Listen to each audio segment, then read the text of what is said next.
Have you ever, sat down to do something important, maybe work or study, and suddenly your brain just feels, I don't know, scattered, like a browser with way too many tabs open? Oh, definitely. That feeling is so common. You're trying to focus, but your mind keeps jumping somewhere else. Yeah. And deep concentration starts to feel like this superpower that only, monks or geniuses have. Right, but it's not actually mythical. It's something we can understand and, importantly, cultivate. Okay, good.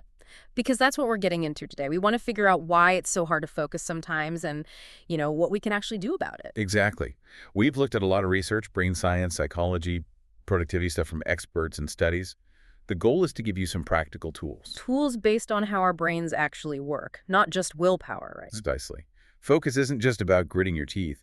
It's tied to brain chemistry, blood flow, how our neurons talk to each other. Get those things right, and focus feels much easier. So let's start with the problem. Why is it so hard these days? It feels like an information overload, constantly. It really is. We're bombarded. Notifications, alerts, news feeds. Our brains are sort of perpetually stimulated. And that makes them, what, tired? Tired, yes, but also weirdly wired for distraction. So this novelty bias. Our brains give us a little dopamine hit, the pleasure chemical when we check something new, like social media or email. Wait, so we get rewarded for getting distracted? Pretty much. It reinforces the behavior, makes us crave that next little hit of newness. It's a tough cycle to break. Wow, okay. I heard about this guy, Chris Bailey, who did an experiment where he, forced himself to be bored, cut down phone use way, way down. Yeah, that's a fascinating one. He deliberately reduced stimulation. And it wasn't easy at first. Took about a week for his brain to adjust. But then what happened? But then his attention span actually increased. He found he had more ideas, was planning more. It really highlights the impacts of this constant stimulation we live with. And tech companies kind of prey on that, don't they? With the notifications and colors? They do. It's often called the attention economy. Apps are designed very intentionally to grab and hold our focus, using things like bright colors, vibrations, triggering that fear of missing out, FOMO. It's so different from how our brains evolved, isn't it? We weren't designed for this constant digital noise. Not at all. Think quiet, slower pace, focusing on one thing at a time. That's the environment our brains are sort of optimized for, historically speaking. Which brings us to multitasking. We all think we're great at it, juggling emails and calls and, well, everything. But that's not really how it works, is it? No, it's a complete myth, really. Our brains don't multitask in parallel. What we're actually doing is task switching, very, very rapidly jumping between things. And that switching, it takes a toll. A huge toll. Yeah. Every time you switch, your brain has to stop, unload the context of the old task, and then load up the context for the new one. It's incredibly inefficient and mentally draining. So you feel busy, but you're not actually getting much deep work done. Exactly. And get this, research shows that when we're working at a computer, especially with a phone nearby, our average focus span before switching is only around 40 seconds. 40 seconds, that's nothing. And it drops even lower to like 35 seconds if you have something like Slack open, constantly pinging you. Wow.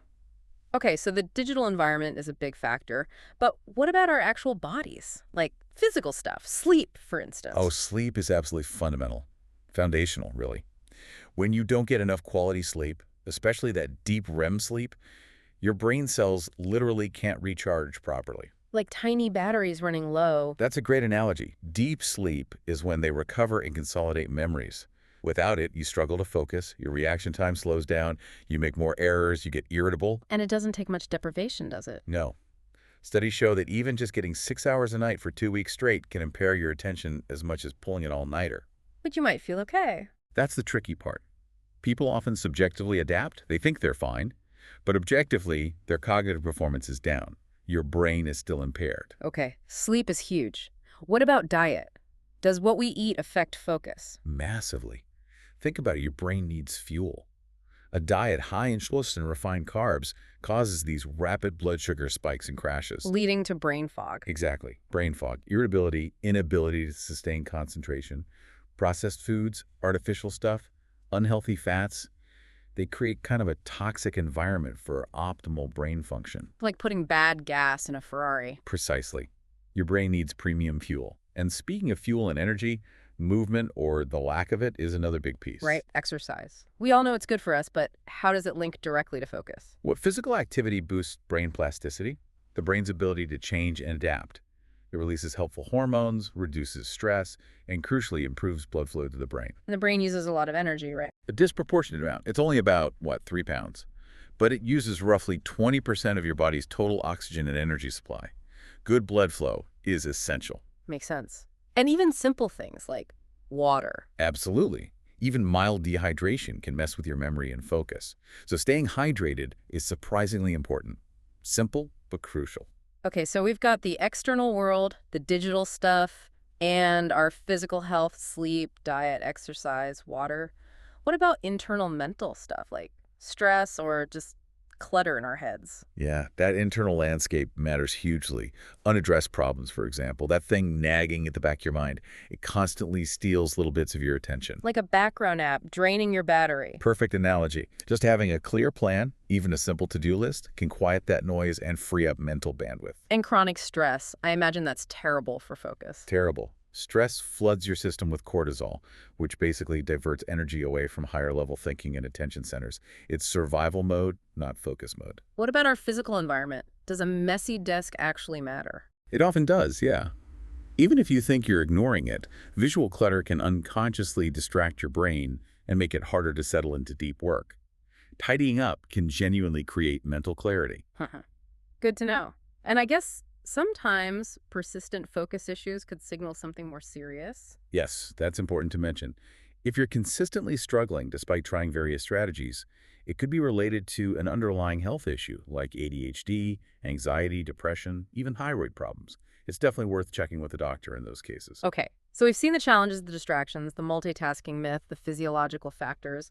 But now for the good stuff. How do we actively build a more focused brain? Starting with food. Yes. Let's talk about brain fuel. It's not just about avoiding the bad stuff. It's about loading up on the good stuff. We need to nourish those brain cells. And you mentioned Jim Quick has a memorable list. He does. It's a fun way to remember some key brain foods. But the core idea is understanding why they work. Like, our brains are about 60% fat, so they absolutely need high-quality fats to function well. Okay, so Quick's list. He links them to body parts. Avocados for your head. Right, full of healthy fats. Blueberries for your nose, antioxidants. Right. Broccoli for your mouth. Olive oil, what you clean your ears with. Okay, eggs for the larynx. Green leafy veggies for the shoulders. Salmon for the collar. Turmeric for fingers, walnuts for your belly, and dark chocolate for, the rear. It's just a mnemonic, but the foods are great. So what makes these foods so good? You mentioned healthy fats. Yes, especially omega-3 fatty acids like EPA and DHA. You find those in fatty fish, salmon, mackerel, sardines, herring, anchovies, oysters, even caviar if you're fancy. And plant sources. Chia seeds, flax seeds, walnuts are good sources too. These omega-3s are critical. They reduce inflammation, they help build neurotransmitters, and they keep the membranes of your brain cells flexible and healthy so signals can pass efficiently. Okay, so good communication between brain cells. What else? Phosphatidylserine is another important lipid. Sounds complicated, but it's in meats, fish, even cabbage. It's linked to better cognition and helps fight cognitive decline. And choline, I've heard of that one. Very important. Choline helps your body make acetylcholine, which is a key neurotransmitter, a chemical messenger for alertness and focus in the brain. Eggs are a fantastic source, but also potatoes, nuts, seeds, grains, fruit. A varied diet is really the best approach. So lots of good stuff. And just to recap the bad fuel to avoid. Definitely limit the high sugar, refined carb stuff. Those blood sugar roller coasters are focus killers. Also, trans fats and highly processed vegetable oils, they can make those brain cell membranes stiff and inefficient. And caffeine, we love it, but... Yeah, it's tricky. It gives you that temporary boost, which feels great. But it can lead to dependency, jitters, and it seriously messes with sleep quality if you have it too late in the day. So maybe cut off caffeine by mid-afternoon. That's generally a good rule of thumb to protect your sleep, which, as we said, is crucial for focus. Okay, fueled up the brain. Now let's talk strategies. Managing our devices has to be high on the list, right? Top of the list, probably. It's about regaining control. Turn off notifications you don't absolutely need. Put your phone in another room when you need to concentrate. Use those screen time limit features. That idea of a disconnection ritual you mentioned earlier sounds powerful. It really is. Scheduling time completely away from screens daily, weekly, gives your brain a necessary break. Even small things help, like using blue light filters or grayscale mode in the evening to reduce stimulation before bed. Boundaries for the brain. I like that. What about managing our time? Also critical. Time blocking is a game changer for many. You actually schedule blocks of time for specific tasks in your calendar, just like meetings. It forces you to single task. Prevents that constant switching. Exactly. And prioritize. Know the difference between what's truly important and what just feels urgent. Stephen Covey's Matrix is great for this focus energy on the important, not urgent tasks to get ahead. Use planners, calendars. Consistently. Get things out of your head and onto paper or into an app. It frees up mental space. And for those tasks you dread, Eat the frog. eat the big frog first. Tackle the hardest or most unpleasant thing early. It creates huge momentum. Does that really work quickly for procrastinators? Often, yes. The relief and sense of accomplishment from getting that thing done can totally change the trajectory of your day. It breaks the dread cycle. Okay, so manage devices, manage time, but we can't just focus intensely all day, right? What about breaks? Breaks are non-negotiable, but, and this is key, a break isn't scrolling through Instagram. Right? That's just more stimulation. Precisely. A real break allows for what Chris Bailey calls scatter focus. Let your mind wander deliberately during low stimulation activities. Like walking or showering. Yeah, or folding laundry, staring out the window. This is when your brain makes connections, solves problems creatively, plans for the future. It has this natural perspective bias to think ahead. Boredom isn't the enemy. It can actually be a gateway to deeper thinking. Embracing boredom. That feels so countercultural. People think any downtime is wasted time. That's the biggest misconception. That diffuse wandering state is incredibly productive for insight and consolidation. It actually helps you achieve those flow states later. Oh, flow. Everyone talks about flow. What is it, technically? Flow is that state of being completely absorbed in what you're doing. You're fully immersed. Concentration is intense but feels effortless. Time might feel like it's speeding up or slowing down. You lose self-consciousness. You're just in the zone. Sounds amazing. How do we get there?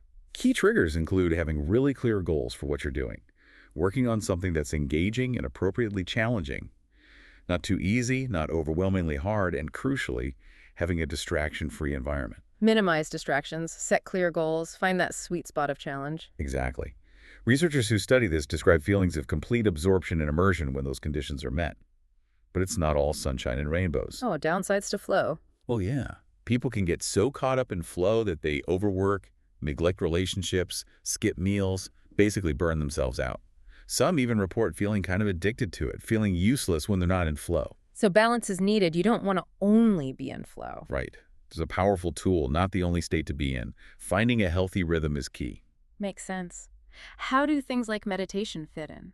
Meditation is like weight training for your attention muscle. You're literally practicing focusing. It strengthens those neural networks. What kind of techniques? Simple things work. Focusing on your breath, counting inhales and exhales, gently gazing at a candle flame, repeating a mantra. The key is noticing when your mind wanders and gently bringing it back, over and over. And mindfulness in general, like just paying attention during the day. Yes, being mindful while walking, eating, listening to someone, it all strengthens that capacity for sustained attention.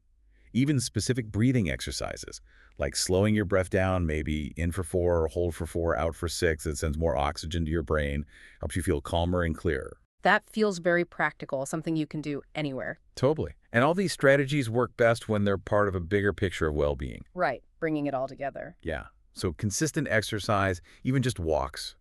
Managing stress effectively through things like yoga or just taking short breaks, keeping your workspace reasonably organized, consciously choosing to single task instead of multitask. Learning new things, does that help? Absolutely. Challenging your brain with new skills or information boosts neuroplasticity, that ability of the brain to reorganize and form new connections, keeps you sharp and adaptable. And don't forget basic human needs. Social connection, spending time in nature, it all contributes to cognitive health and focus. Wow, okay. We've covered a lot: why focus fails, how to fuel the brain, specific strategies from device management to flow states. If you had to boil it down, what's the main message? I think the main message is that focus isn't just about willpower. It's about understanding your brain's biology and its needs for rest, for the right fuel, for managing stimuli, for periods of diffuse thought. And the great news is your brain is incredibly adaptable. You can improve your focus naturally. So it's not a fixed thing we're stuck with. It's a skill, like a muscle. Exactly like a muscle. The more you practice these strategies, even small, consistent steps, the stronger your focus becomes. And it's not just about getting more done, is it? No, it feels bigger than that. It's about feeling more in control, more intentional, maybe more present in your own life. That's a great way to put it.